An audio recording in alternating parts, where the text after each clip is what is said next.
नमस्कार दोस्तों, horror high के आज के एपिसोड में मैं आप सभी लोगों का स्वागत करता हूं।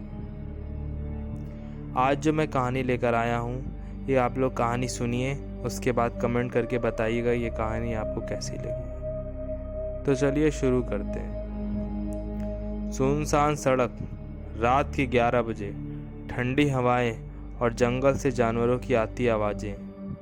ऐसे में वह एक आलीशान बंगले के सामने रौनक, राहुल, सृष्टि और दिव्या खड़े हुए थे।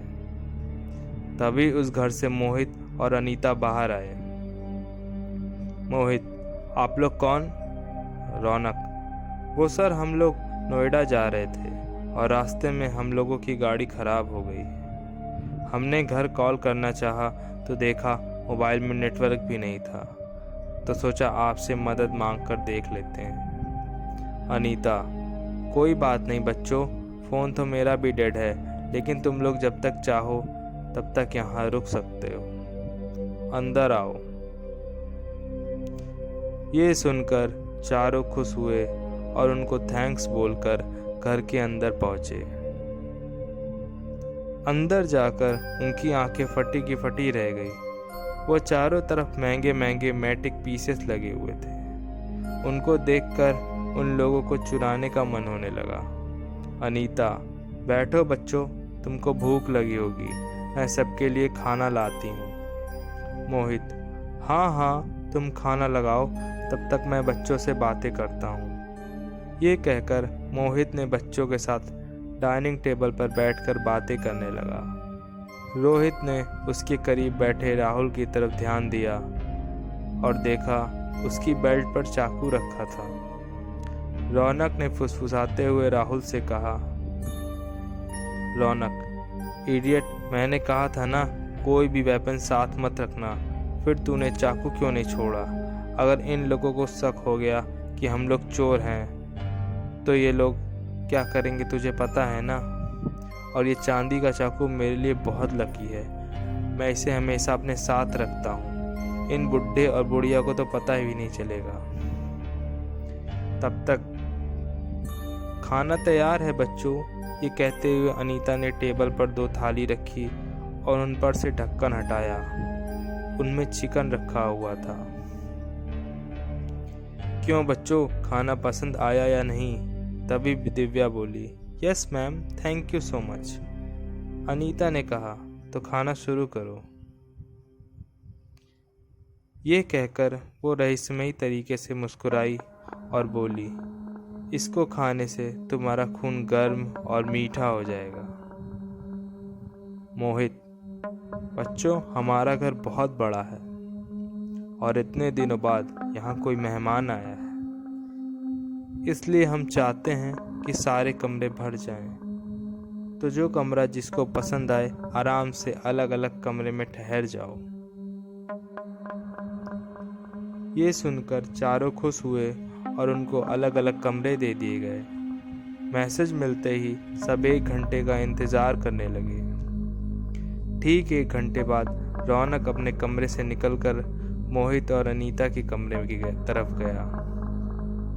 हल्के से दरवाज़ा खोलकर अंदर देखा तो बेड पर मोहित अकेला सो रहा था। रौनक, ये तो अच्छा हुआ कि ये दोनों अलग अलग सो रहे हैं। ये कहकर वो दबे पांव कमरे के अंदर दाखिल हुआ और चुपचाप अलमारी की तरफ जाकर उसे खोलने लगा। वो अलमारी खुल नहीं रही थी। उसे लगा कि वो लॉक है। फिर उसने देखा कि मोहित के तकिए के पास एक चाबी रखी हुई है। उसे लगा कि वह चाबी उस अलमारी की है और वह जैसे ही वह चाबी उठाया, मोहित ने उसका हाथ पकड़ लिया। रौनक डर गया। मोहित ने भयानक अंदाज में हंसते हुए जैसे ही अपनी आंखें खोली, रौनक के मुंह से चीख निकल पड़ी। मोहित की आंखें रंग बदलकर लाल हो चुकी थी और उसके 2 दांत भी बड़े हो गए थे।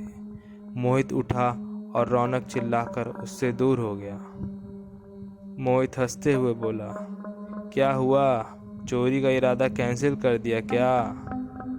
रौनक चिल्लाया और दरवाजे की तरफ भागा, लेकिन वो दरवाजे की तरफ पहुंचता इससे पहले ही मोहित ने पीछे से उसे पकड़ लिया और भयानक अंदाज में हंसा और बोला, आज इतने दिन बाद ताज़ा खून पीने को मिलेगा। इतना कहते ही मोहित अपने तेज दांत रौनक की गर्दन पर लगाकर उसका खून चूसने लगा। कुछ ही मिनटों में उसने रौनक का सारा खून चूस लिया और कुछ देर तक छटपटाने के बाद रौनक ने दम तोड़ दिया। फिर मोहित हंसते हुए बोला, वैम्पायर हाउस में आपका स्वागत है। दिव्या, लगता है रौनक सारा माल लेकर फरार होना चाहता है। 1 घंटा तो हो चुका, अभी देखती हूँ कि ये कहाँ है। ये कहकर वो अपने कमरे से बाहर निकली और बाहर हॉल में जा पहुंची। उसे वहां कोई दिखाई नहीं दे रहा था। तभी पीछे से आवाज आई, अनीता, यहाँ क्या कर रही हो दिव्या? कुछ चाहिए था क्या? दिव्या, यस मैम, मुझे प्यास लगी थी। अनीता, आओ मैं तुम्हें पानी पिलाती हूँ। ये कहकर अनीता ने उसका हाथ पकड़ा और किचन की तरफ ले गई। उसने दिव्या का हाथ बहुत ज़ोर से पकड़ा हुआ था और किचन तक पहुँचने पर वह दर्द करने लगा था। दिव्या बोली, मैम मेरा हाथ छोड़िए, दर्द हो रहा है। ये सुनकर अनीता ने जैसे ही दिव्या से नज़रें मिलाई, दिव्या के मुंह से चीख निकल पड़ी। अब अनीता भी पिशाच बन चुकी थी और लाल आंखों से भयानक अंदाज से दिव्या की तरफ देख रही थी। उसके दांत भी खूंखार हो चुके थे। दिव्या का हाथ ऊपर उठाया और उसकी कलाई पर अपने दांत गड़ा दिए और खून चूसने लगी। दिव्या जोर जोर से चिल्लाई और खुद को छुड़ाने की कोशिश की, लेकिन नाकाम रही। वो अधमरी सी हो चुकी थी और अनीता ने जैसे ही उसे छोड़ा वो ज़मीन पर गिर पड़ी और एक दर्दनाक चीख के साथ दिव्या ने भी अपना दम तोड़ दिया। फिर अनीता ज़ोर ज़ोर से हंसने लगी। राहुल अभी भी बेखबर अपने कमरे में बैठा हुआ था और वहाँ पर सृष्टि पहुंची। सृष्टि, ये दोनों का तो पता ही नहीं चल रहा है कि कहाँ है। 1 घंटे बाद उठने को बोला था। राहुल, मैं भी रौनक के ही कॉल का वेट कर रहा था। तभी मोहित और अनीता उसके कमरे में गई और बोली, कोई नहीं बचेगा। मोहित और अनीता को पिशाच रूप में देखकर सृष्टि डर गई और भागकर राहुल के पास चली गई। सृष्टि और राहुल दोनों डर गए। फिर मोहित और अनीता ने उन पर हमला कर दिया। मोहित राहुल के ऊपर झपटा और उसे लेकर बेड पर जा गिरा। अभी वो उसकी गर्दन पर दांत गड़ाने ही वाला था कि उसका हाथ तकिए के पास रखे राहुल के चाकू से टकरा गया। मोहित चिल्लाते हुए उससे दूर हो गया। राहुल समझ गया कि ये पिशाच है और पिशाच चांदी से दूर रहते हैं। राहुल ने झट से वो चाकू उठाया और मोहित की तरफ पॉइंट किया। राहुल ने देखा कि अनीता सृष्टि के ऊपर है और उसके ऊपर दांत गड़ाने ही वाली है। इतने में भागकर अनीता की कमर में राहुल ने चाकू मारा और वो चिल्ला उठी। वो चिल्लाते हुए ज़मीन पर जा गिरी और तड़पने लगी। उसके शरीर से जो खून निकल रहा था उसका रंग नीला था। राहुल ने जल्दी से सृष्टि को खड़ा किया और दोनों बाहर की तरफ भागने लगे। मोहित गुस्से में उन दोनों के पीछे भागा। वो लोग जैसे ही मेन रोड तक पहुंचे, मोहित उनके सामने आकर खड़ा हो गया और उसने बोला, तुमने मेरी अनीता को मारा है, अब तुम दोनों को कोई नहीं बचा सकता। यह कहकर वह राहुल का हाथ मोड़ दिया, जिससे कि चाकू छूटकर दूर जा गिरा और फिर सृष्टि को धक्का देकर वह राहुल पर झपटा।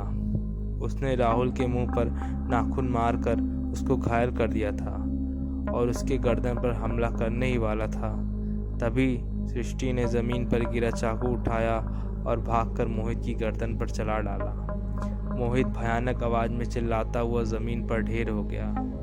धीरे धीरे मोहित के शरीर से भी नीला नीला खून निकलने लगा और वो भी मर चुका था।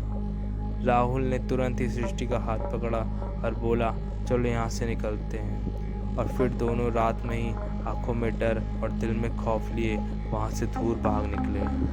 और फिर उन दोनों ने कभी भी चोरी ना करने की कसम भी। दोस्तों, आज की जो एक कहानी थी ये पिशाचों के ऊपर थी। आपको क्या लगता है कि आज भी दुनिया में पिशाच जिंदा हैं? कमेंट में अपनी राय ज़रूर दें और चैनल को सब्सक्राइब करें और वीडियो को शेयर करें। आपका दिन शुभ हो।